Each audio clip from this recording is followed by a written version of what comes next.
چلیے عزیز طلباء، عربی زبان سکھانے والی مشہور کتاب فیض الادب اول کا ہم اگلا سبق شروع کرتے ہیں۔ بسم اللہ الرحمن الرحیم، صلو علی الحبیب صلی اللہ علی محمد صلی اللہ تعالی علیہ وسلم۔ عزیز طلباء، کل کے سبق میں آپ نے حال اور ذوالحال کا بیان پڑھا، ان کی تعریفات کو آپ نے پڑھا اور ان کا استعمال جملوں میں کیسا ہوتا ہے، اور ان جملوں کی آپ نے ترکیب وغیرہ مکمل تحقیق آپ نے کل کے سبق میں پڑھی۔ آج ہم پڑھیں گے تمیز کا بیان۔ تمیز کا مطلب کیا ہوتا ہے، تو آپ آسانی سے یہ سمجھ لیں کہ آپ اردو میں بولتے ہیں کہ خالد بہت بڑا ہے، تو خالد بہت بڑا ہے، تو یہاں سوال یہ ہوتا کہ کس اعتبار سے بڑا، عمر کے اعتبار سے بڑا ہے یا پیسے کے اعتبار سے بڑا ہے، جسم کے اعتبار سے بڑا ہے، کس اعتبار سے بڑا ہے؟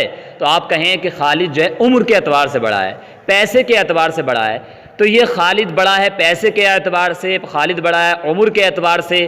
تو یہ اعتبار سے اس طریقے کے جملے ہمیں اگر عربی میں استعمال کرنے ہیں تو ہم کیسے استعمال کریں گے، ہم کیسے بولیں گے؟ تو آج انہی جملوں کو اردو کو آج ہم جو عربی میں استعمال کرتے ہیں وہ تمیز کا بیان کہلاتا ہے۔ دیکھیے اب ہم پڑھیں گے تو انشاءاللہ مکمل سمجھ میں آ جائے گا۔ تمیز کی تعریف کر رہے ہیں۔ تمیز کس کو کہتے ہیں؟ کہہ رہے ہیں تمیز وہ اسم ہے جو پوشیدگی دور کرے۔ جس لفظ میں پوشیدگی ہو اس کو دوسرا لفظ آ کر کے دور کر دے، وہ تمیز کہلاتا ہے۔ یہ انہوں نے ایک شارٹ کٹ اور جامع تعریف کر دی کہ بس وہ ہے جو پوشیدگی دور کر دے۔ اگر آپ طویل تعریف کرنا چاہیں تو آپ اس طریقے سے بھی کر سکتے ہیں کہ تمیز وہ اسم نکرہ ہے جو کسی مبہم شے کے بعد آئے اور اس کے ابہام اور پوشیدگی کو دور کرے۔ تو آپ یہاں پر آپ کو یہ تھوڑا مشکل لگے گی، لیکن بس آپ اتنا ہی سمجھیں کہ تمیز وہ اسم ہے جو پوشیدگی کو دور کر دے۔ ٹھیک ہے، دور کیسے کرے گا ابھی دیکھیے، آپ سمجھتے ہیں سبق میں۔ اچھا، جس سے دور کرے گا اس کو بولیں گے ممیز۔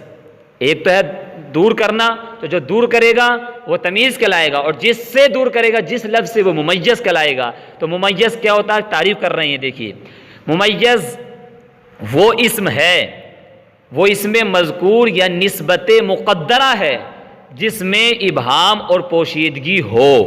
تو جس میں ابہام یا پوشیدگی ہو وہ کیا کہلاتا ہے، ممیز، اور جو اس ابہام اور پوشیدگی کو دور کر دے وہ کیا کہلاتا ہے، تمیز۔ سمجھ گئے؟ اب انہوں نے ممیز کی تعریف میں دو جملے بولے، اسم مذکور یا نسبت مقدرہ۔ اب یہاں سے پتہ چل گیا کہ یہاں پر اب دو طریقے کی تمیز ہوگی، یہ تو تمیز ذات ہوگی اور ایک تمیز نسبت۔ آپ نے علم نحو میں اس کو اچھے سے سمجھ لیا ہوگا۔ تو تمیز ذات ہوگی یا تمیز نسبت، وہی انہوں نے کہا کہ اسم مذکور سے مراد تمیز ذات یا نسبت مقدرہ سے، تو تمیز نسبت مقدرہ یعنی تمیز نسبت۔ آپ اس کا مطلب آپ دیکھیے مثال سے سمجھیں واضح طریقے سے۔ جیسے مثال کے طور پر رأیت 11 کوکبا، میں نے دیکھا 11 11 کو دیکھا، میں نے 11 کو دیکھا۔ 11 کو کیا دیکھا؟ 11 بوریوں کو دیکھا، 11 موبائل کو دیکھا، 11 لڑکوں کو دیکھا، 11 لڑکیوں کو دیکھا۔ یا آپ نے 11 کیا چیزیں دیکھیں؟ تو یہاں پر بولو پوشیدگی ہے کہ نہیں ہے؟ یہاں پر ابہام ہے، پوشیدگی ہے کہ آپ نے دیکھا کیا 11۔ تو جب آپ نے آگے بول دیا کوکبن، ستاروں کو دیکھا، یعنی میں نے 11 ستاروں کو دیکھا، تو اب یہاں سے ابہام اور پوشیدگی دور ہو گئی۔ کس نے کی؟ کوکبن نے آ کر کے دور کر دی۔ کس کی؟ 11 کی۔ تو یہ ہوا اسم مذکور، یعنی اسم 11 اور لفظوں میں ملفوظ ہے، ذکر ہے۔ ٹھیک ہے، تو یہ مطلب ہوا جو تعریف میں بولا تھا انہوں نے اسم مذکور سے ابہام کو دور کرے۔ تو مطلب یہ ہے کہ وہ لفظ جس سے ابہام کو دور کیا جا رہا وہ بھی لفظوں میں مذکور ہو، اور جو ابہام کو دور کر رہا وہ بھی لفظوں میں مذکور ہو۔ تو 11 بولا تھا، ابہام تھا، کوکبن نے آ کر کے دور کر دیا۔ سمجھ گئے؟ خود بیان کر رہے ہیں اس مثال میں 11 ممیز ہے اور کوکبن اس کی تمیز ہے۔ ٹھیک، اگلی انہوں نے دوسرا لفظ بولا تھا یا نسبت مقدرہ سے ابہام کو دور کر دے۔ نسبت مقدرہ کیسے؟ دیکھیے جیسے مثال دے رہے ہیں، زید احسن وجہا، زید بہت اچھا ہے۔ تو اچھا زید ہے، لیکن کس اعتبار سے اچھا ہے؟ کیا پڑھنے کے اعتبار سے اچھا ہے، خوبصورتی کے اعتبار سے اچھا ہے، اخلاق کے اعتبار سے اچھا ہے، کس اعتبار سے اچھا ہے؟ تو یہاں پر ہم نے زید کی طرف اچھے ہونے کی نسبت کر دی. کیا یعنی مبتدا اور خبر میں کیا ہوتی ہے؟ نسبت پائی جاتی ہے نا. تو یہاں پر ہم نے زید کی طرف اچھے ہونے کی کیا کر دی؟ نسبت کر دی. تو اسی وہ نسبت اس میں ظاہر تو نہیں ہے، وہ تو ایک نسبت تو ایک مقدر چیز ہوتی ہے. تو یہاں پر نسبت ہم نے کر دی، تو اب اسی نسبت سے جو ابہام کو دور کرے گا وہی کہلاتا تمیز نسبت. دیکھیے تو اب زید اچھا کس اعتبار سے؟ تو وجہن، چہرے کے اعتبار سے. تو یہاں پر وجہن نے آ کر کے اسی تمیز نسبت، یہ یعنی وہ جو نسبت میں پوشیدگی اس کو دور کر دیا، یہ کہلاتا ہے تمیز نسبت. تو اس مثال میں وجہن تمیز ہے اور ممیز وہ نسبت مقدرہ ہے جو مبتدا اور خبر کے درمیان ہے. یعنی زید کی طرف ہم نے اچھے ہونے کی نسبت کی، تو یہ نسبت کی یہی نسبت کیا ہوتا ہے؟ مقدر چیز ہوتی ہے. تو اسی نسبت سے جو ابہام کو دور کرا وہی تمیز نسبت کہلاتا ہے. سمجھ گئے آپ اچھے سے؟ اس کے باوجود اگر آپ نہیں سمجھے ہوں، اس کے باوجود تو ایسے نہیں چھوڑیں. جب تک آپ نہیں سمجھے تب تک آپ کسی سے ہم سے رابطہ کیجئے، یا آپ جس سے چاہیں اس سے معلوم کریں کتاب کیا کہنا چاہ رہی ہے، کتاب کا مقصد کیا ہے، کتاب کی چاہت کیا ہے، اس کو پورا کریں. ٹھیک، چلیے اب آگے دیکھیے. السن، السن معنی آتا ہے عمر. اکثرو، اکثر معنی زیادہ. عقیدتاً، عقیدہ. نفساً، نفساً کا معنی یعنی نفس، طبیعت وغیرہ. اسبق، آگے.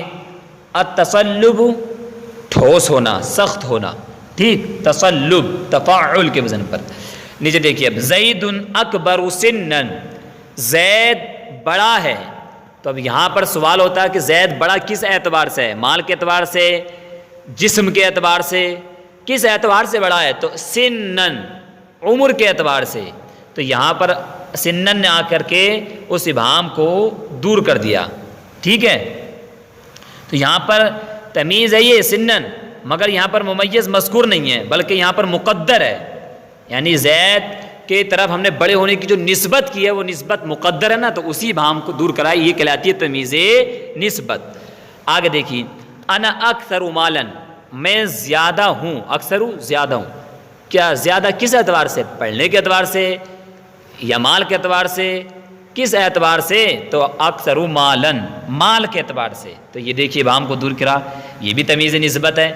یعنی اکثر جملے اس میں تمیز نسبت کے ہی استعمال ہوئے ہیں. دیکھیے.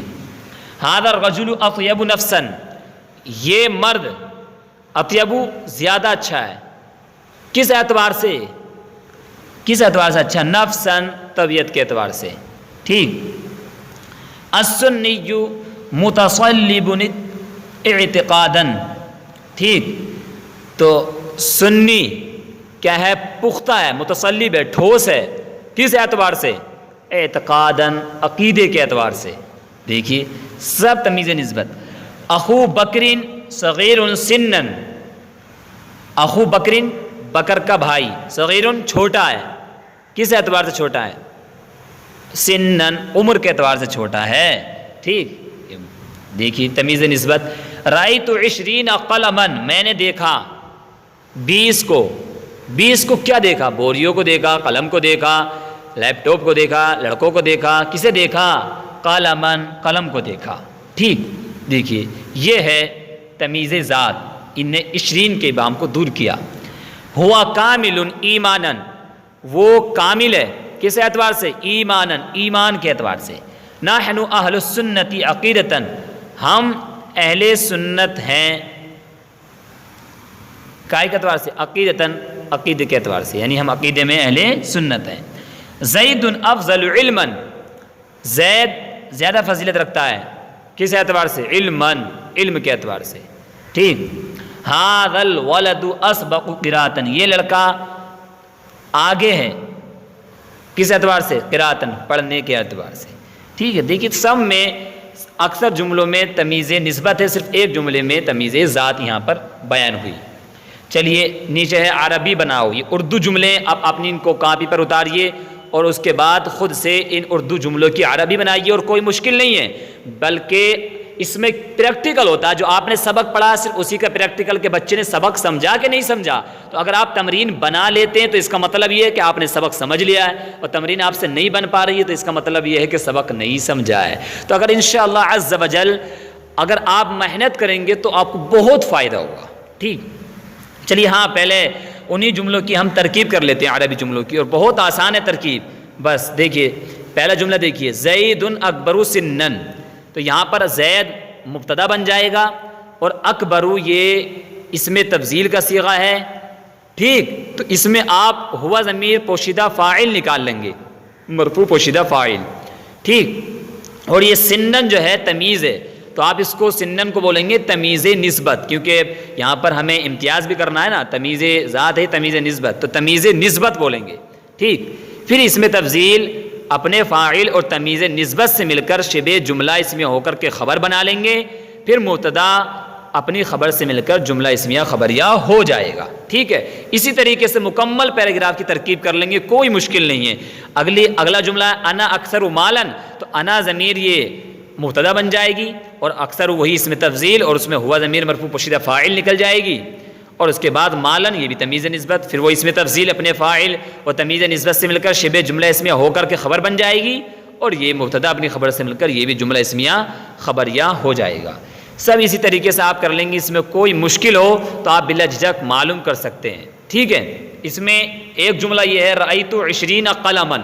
تو یہ رأیت جو ہے یہ فعل ماضی معروف ہے، متکلم کا صیغہ ہے، اور تا ضمیر اس کے فاعل بن جائے گا، اور 20 یہاں پر ممیز، اور قلمن کو ہم تمیز بنا لیں گے. یہ ہے تمیز ذات. پھر ممیز اپنی تمیز سے مل کر مفعول بی بن جائے گا، پھر اپنے فاعل اور مفعول بی سے مل کر جملہ فعلیہ خبریہ ہو جائے گا. ٹھیک ہے، اسی طریقے سے ترکیب مکمل آپ کر لیں گے.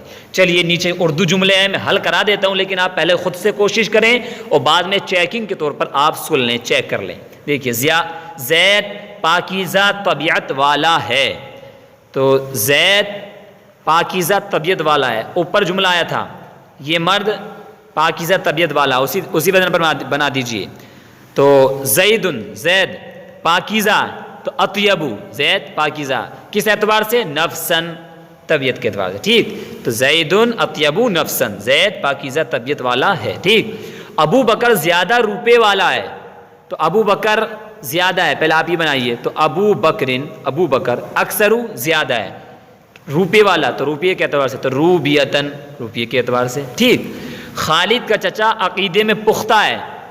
تو چچا کی کیا آتی ہے؟ عمو مانے چچا. تو عمو خالدن، خالد کا چچا متصلبن، پختہ ہے، کس اعتبار سے؟ عقیدے کے. تو عقیدتن یا اعتقادن دونوں بنا سکتے ہیں. ٹھیک، میں عمر میں چھوٹا ہوں. تو آپ اس کی بنائیں گے پہلے میں، تو انا چھوٹا ہوں، صغیر، تو انا صغیرن میں چھوٹا ہوں، کس اعتبار سے؟ سنن، عمر کے اعتبار سے، عمر میں چھوٹا ہوں. تو آپ دونوں طریقے سے کہ میں چھوٹا ہوں عمر کے اعتبار سے یا میں عمر میں چھوٹا ہوں، ایک ہی جملہ بنے گا عربی میں. ٹھیک ہے، خالد کا باپ لکھنے میں آگے ہے. تو خالد کا باپ آگے ہے، تو ابو خالدین، خالد کا باپ آگے ہے، اسبقو کس اعتبار سے؟ لکھنے میں، تو کتابتن لکھنے میں. ٹھیک، نیا موٹر میں لے جاؤں گا، یہ الگ آ گئی تمیز سے الگ ہٹ کے. میں نے کہا نا پیچھے سے بھی جملہ آ سکتا ہے. تو نیا موٹر میں لے جاؤں گا، تو لے جاؤں گا مجھول ہے، اذهبا یذهبو اسی سے مجھول اذهبو. تو اذهبو السیارۃ، میں موٹر لے جاؤں گا، کیسا؟ نیا. تو الجدیدۃ، تو یہ تمیز نہیں ہے بلکہ یہ تو موصوف صفت ہے. ٹھیک ہے، میں گائے کا دودھ نہیں پیوں گا. تو یہ بھی نہیں، میں نہیں پیوں گا. تو لا اشربو، میں نہیں پیوں گا گائے کا دودھ. لبن البقرتی، گائے کا دودھ. ٹھیک، مسجد کا ستون لمبا ہے. تو مسجد کا ستون تو عماد المسجدی، مسجد کا ستون لمبا ہے، طویل لمبا ہے. زید کا باپ خالد کا بھائی ہے. کس کا باپ؟ زید کا باپ. تو پہلے آپ اس کی بنائیے، زید کا باپ ابو زیدن، زید کا باپ. خالد کا بھائی ہے، اخو خالدن، خالد کا بھائی ہے. میں نے تیرے ماموں کو لکھتے ہوئے دیکھا. تو میں نے دیکھا، پہلے اس کی بنائیے. تو رأیتو، میں نے دیکھا تیرے ماموں کو. تو ماموں کی کیا آتی ہے؟ خال، اور کاف ضمیر لگا دیجئے. تو رأیتو خالکا، میں نے تیرے ماموں کو دیکھا، کس حال میں؟ لکھتے ہوئے. تو یہ حال اور ذوالحال والا جملہ آ گیا. تو وہ ہوا یکتب، اس حال میں کہ وہ لکھ رہے تھے. ٹھیک میں نے کہا نا اگر آپ شروع سے پڑھیں گے تو پچھلے جملے آئیں گے اس میں، اگلا کوئی سے نہیں آئے گا. تو جب تک آپ کے پچھلا والا بیان یاد نہیں ہوگا تو آپ کیسے بنا سکتے ہیں؟ اگر آپ کے پیچھے تمام سبق یاد ہیں تو آپ آسانی سے بنا سکتے ہیں. بالکل. مسجد کا ستون، ہاں یہ تو ہو گئی نا. میں نے تیرے ماموں کو لکھتے ہوئے دیکھا، یہ بھی ہو گئی. زید نے تمہاری پھوپھی کو کھاتے ہوئے پایا. ٹھیک، زید نے پایا، اس کی بنائیے تو پانے کی آتی ہے وجدہ یجدو. تو وجدہ زیدن، زید نے پایا کس کو؟ تمہاری پھوپھی کو. تو عمتن مانے پھوپھی، کاف ضمیر لگا دیجئے. تو وجدہ زیدن عمتکا، کس حال میں؟ اس حال میں کہ وہ کھا رہی تھی، یعنی کھاتے ہوئے. وہیا تأکلو. ٹھیک. بکر کا چچا تیرا باپ ہے، تو بکر کا چچا تو عم بکرین ابو کا. نماز کی کنجی کیا ہے؟ تو ما مفتاح الصلاۃ. تیرا لڑکا کون ہے؟ تو من ولدو کا. ہوشیار لڑکا قرآن پڑھتا ہے، تو ہوشیار لڑکا تو الولد النبی، ہوشیار لڑکا قرآن پڑھتا ہے تو یقرأ القرآن. میری ماں قرآن دیکھ کر پڑھتی ہے، تو میری ماں امی، میری ماں قرآن پڑھتی ہے. تقرأ القرآن، وہ قرآن پڑھتی ہے دیکھ کر، ناظرتن دیکھ کر کے. ٹھیک ہے. تو یہ اپنا آج ممیز تمیز کا بیان مکمل ہوا. آپ اس کو امید کرتا ہوں اچھے سے سمجھ گئے ہوں گے. اس کے باوجود اگر آپ کو کوئی بات پوچھنی ہو، کوئی اعتراض ہو آپ کے ذہن میں، آپ بلا جھجک معلوم کر سکتے ہیں. ٹھیک ہے. چلیے، صلو علی الحبیب صلی اللہ علی محمد صلی اللہ تعالی علیہ وسلم.